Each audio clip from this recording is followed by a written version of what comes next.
sem medo de ser feliz. Quero ver chegar Lula lá, brilha uma estrela.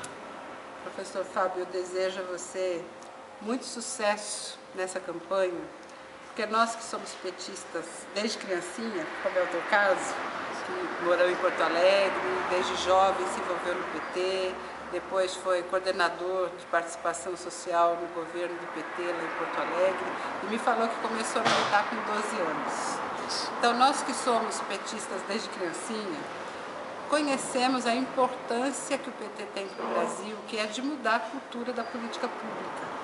Justamente por isso é importante ter candidatos a vereador como você, que como professor já faz um trabalho social e como vereador poderá e deverá continuar fazendo com jovens no hip hop, com a participação social, na área da saúde, reproduzir em sala de aula o que nós queremos para o Brasil, que é um Brasil informado, um Brasil capacitado para enfrentar o desafio de combater a direita e de trazer valores humanos para a sociedade, garantindo direitos aos cidadãos, às cidadãs, e o vereador tem o papel educador e também o papel político de representar a população. Você, como professor e como militante, sabe disso, e eu estou aqui dizendo que pessoas como você têm que estar na Câmara Municipal e aqui em Piracicaba, uma cidade importante para o Brasil, fazendo a diferença.